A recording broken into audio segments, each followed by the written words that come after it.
History has a peculiar way of rewarding clarity.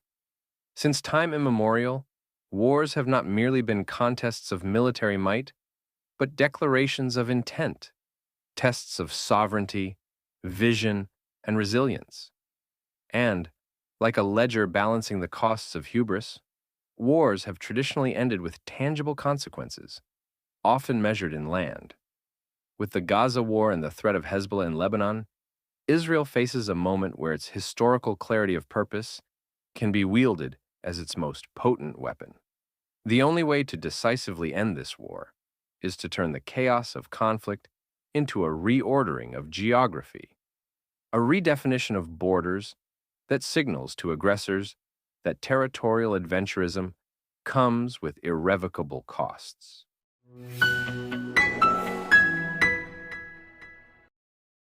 The logic of land loss. Across centuries, the principle that warring nations pay for their aggression with land has shaped the global map. After World War II, Germany's territorial losses to Poland and the Soviet Union were not merely punitive, but instructional. The message was clear: initiate war, and you risk not just defeat but diminution. Similarly, the Ottoman Empire's centuries-long decline culminated in its dissolution, its lands parceled into new states as a consequence of siding with the Central Powers in World War I. The rationale is simple yet unyielding. Territorial loss serves as both deterrent and resolution, curbing the defeated party's capacity for future aggression. In the Mexican-American War from 1846 to 1848, Mexico lost and ceded over half its territory to the United States, including modern-day California, Arizona, Nevada, Utah, and parts of Colorado and Wyoming. 13 years later, the American Civil War exploded, and the Confederacy, having initiated the war, was defeated, resulting in the reintegration of its territories into the U.S., and the Confederacy ceased to exist as a political entity. After being defeated by Prussia in the 1870 to 1871 Franco-Prussian War, France was defeated and ceded Alsace-Lorraine to Germany. And following the Russo-Japanese War from 1904 to 1905, Russia lost southern Sakhalin and influence over Port Arthur and Manchuria to Japan. As it pertains to Hamas and Hezbollah, Israel's adversaries in Gaza and Lebanon, respectively, they are not traditional state actors, of course. They are terror organizations embedded within populations and operating from territories that serve as de facto bases of power. For all intents and purposes, Hamas has established the quote-unquote State of Palestine in Gaza, since violently rising to power there in 2007. And in Lebanon, Hezbollah was officially founded in 1985 with a manifesto that featured the expulsion of Western influences from Lebanon, the destruction of Israel, allegiance to Islamic Republic of Iran's supreme leader, and the establishment of an Iran-influenced Islamist government.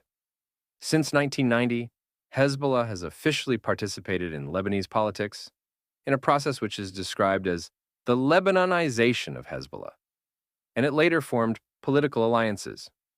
In 2008, Lebanon's new cabinet unanimously approved a policy statement that recognizes Hezbollah's existence as an armed organization and guarantees its right to, quote, liberate or recover occupied lands.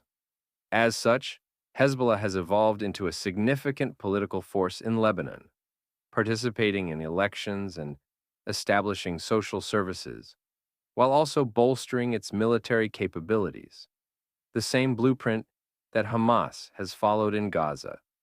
Today, Hezbollah is considered the most heavily armed non-state group in the world, with its armed strength assessed to be equivalent to that of a medium-sized army. Thus, by using Gaza and southern Lebanon to launch relentless attacks on Israel, Hamas and Hezbollah effectively invoke the ancient rules of war. If land is the ultimate resource they exploit, then land must be the resource they forfeit.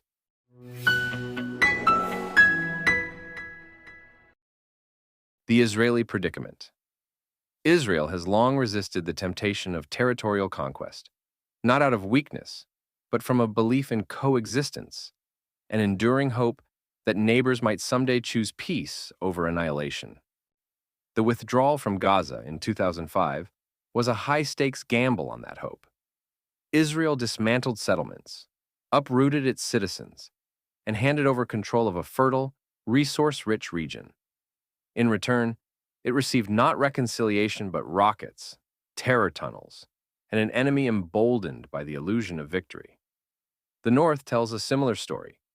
Hezbollah, armed to the teeth and fueled by Iranian ambitions, threatens not only Israel's borders, but its very existence. Like Hamas, it operates from within civilian infrastructure, daring Israel to strike and face the court of global opinion. And yet, when such groups gamble on war, they must be made to understand that geography, the very soil beneath their feet, can and will be redefined by their choices.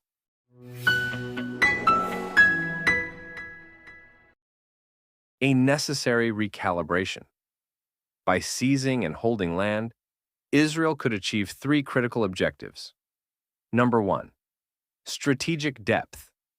Control over parts of Gaza and southern Lebanon would provide a buffer against future attacks, dismantling the infrastructure of terror and creating zones of Israeli oversight that deny Hamas and Hezbollah their operational freedom. Number two, psychological impact. The loss of territory would send a clear message to adversaries and their supporters. War against Israel has consequences that cannot be undone.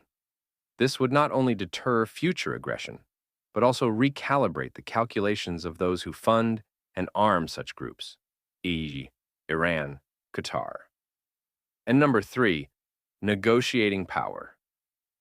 Territorial acquisition would shift the balance in future peace talks, offering Israel leverage that has long been eroded by the asymmetrical nature of its conflicts. Land, after all, is not just a prize, but a bargaining chip.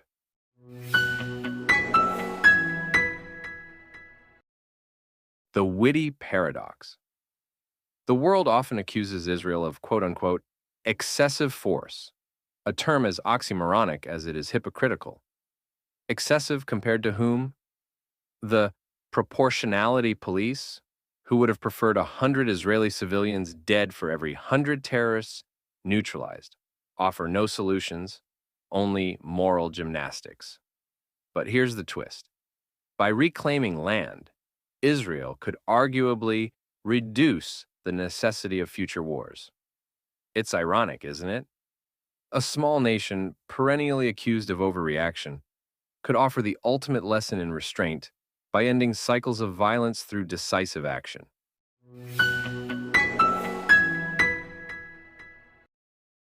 A historical echo. Zionism itself is rooted in the reclamation of land, an ancient homeland restored through tenacity and sacrifice.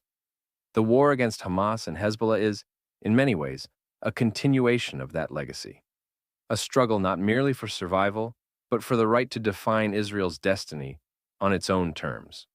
If the world demands clarity, let Israel respond with the oldest answer known to war. Let it redraw the map. This is not a call for indiscriminate annexation, but a pragmatic recognition that peace cannot be achieved while enemies are free to use land as both shield and sword. To those who might bristle at such measures, a simple rebuttal suffices. History agrees. Aggressors who lose wars lose land. Why should this conflict be any different? Thus, the only way to end the Gaza war is not through endless ceasefires or recycled negotiations, but through a resolution as old as war itself. Land must change hands. For every rocket fired, every tunnel dug, and every act of terror planned, there must be a cost that reverberates far beyond the battlefield. Only then will Hamas and its colleagues in Hezbollah understand that Israel's boundaries are not just lines on a map, but lines they cross at their peril.